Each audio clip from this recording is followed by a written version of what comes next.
Now we'd like to discuss the provisional process in a municipal election. First of all, some of you have a unique situation where your city or town actually borders or straddles county lines, and you may have 2 or 3 counties that you make the returns of your provisional materials to. Please label your provisional boxes for the appropriate counties and make sure you have the voter drop that ballot in the appropriate box so the registrars from their county can verify and validate their provisional ballot. In your supply box, you're going to have an instruction booklet that goes over the provisional process. When your first slowdown comes that day, if you're the inspector or provisional officer, please read that book. Also, some of you are going to have a variation of that as well. There are some that will put an orange sticker to disable that ballot from being scanned through the tabulation device. Others will tear the corner off. So follow the instructions of your local municipal clerk and just follow their instructions. Also, there's an outline you should hand to every provisional voter that sort of explains the process to that voter so they understand what they're going through.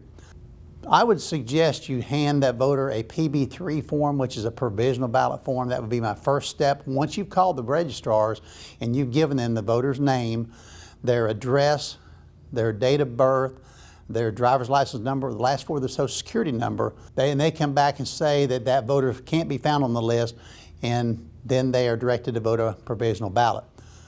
When they fill that form out, there's a sworn statement at the top corner. If the voter signs that, then you proceed with the provisional process. If they refuse to sign that form, that verification or affidavit, then they're not entitled to vote provisional, and you've gone as far as you can go with that particular voter. Ask them to go get registered and hopefully see them in another election.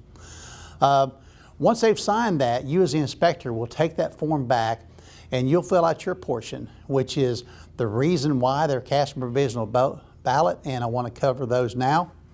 The reasons for a voter casting a provisional ballot are as follows. The person's name does not appear on the list of registered voters. Person's registration status cannot be determined by the provisional ballot officer. Voter is unable to comply with the voter identification requirement. The voter has requested but claims to have not voted an absentee ballot. Inspector has knowledge the person is not entitled to vote at the precinct and challenges the person.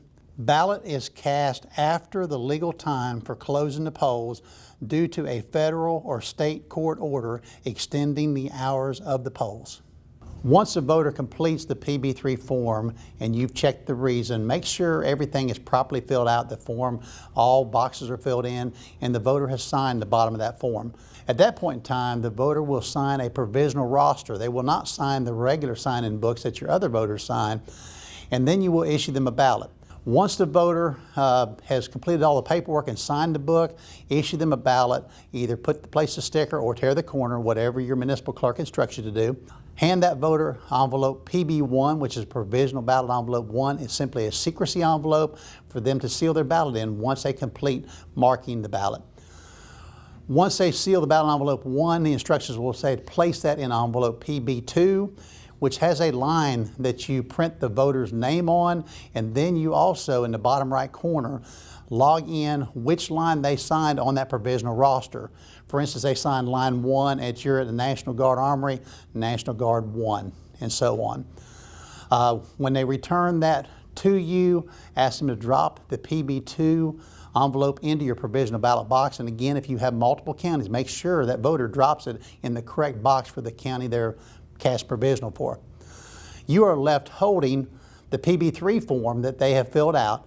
Place that in the provisional PB4 envelope. If the reason for the provisional ballot is due to an inspector's challenge, a PB3 form would be completed by the voter. The inspector would check challenge on the reasoning. Then a challenge form would also be completed. Once the voter marks their ballot, returns it to the inspector, please separate the challenge form. The PB3 form and the canary copy would go in the PB4 envelope. The white copy of the challenge form would be deposited in the provisional ballot box, and the pink copy would be handed to the voter to take with them once they leave the polls. If the reason for casting a provisional ballot was lack of proper identification, the voter has until 5 p.m. Friday following the election to present that identification to their local Board of Registrar's office. At the end of the evening, you would also place the roster list that voter signed in that envelope as well. When packing those supplies for return that night, you have a seal. It's a white seal with a red print. It's a provisional ballot box seal. Make sure that box is sealed top and bottom when you start that day. And you also have a seal that covers the insertion flap or the drop slot on the end of the box. Cover that up and reference how many provisional ballots were cast at your location that day. If you have 0, please don't put anything in the provisional box. Just indicate on the end of the box there are 0 ballots contained. And also make sure you return that PB4 envelope with the roster clearly indicating that you had 0 ballots cast, and reference inside for the registrars to see no ballots were cast in that precinct that day. If you had a provisional ballot, make sure you indicate on the end of the box how many ballots are in the box, and on the PB4 indicate so the registrars will know how many ballots they have to verify when the returns are brought back to them. The returns that night will be given to the city clerk at the end of the municipal election, and the city clerk must give those PB4 envelopes to the registrars by 12 noon the following day of the election so they can be verified, and then the provisional count will take place 7 days after your election. Please make sure the PB4 envelope is placed in your plastic bag. It is a white envelope and goes in the bag with all the other white envelopes. Do not seal the PB4 in the provisional box nor in the record of elections box. I want to reemphasize those of you that your city lies within multiple counties. Number 1, make sure your voter signs the appropriate roster when they're signing the booklet that day. Number 2, make sure they drop their ballot in the correct county's box, and when you return that night, make sure the correct roster is placed in the correct county's PB4 so the registrars have the appropriate information to verify those provisional voters.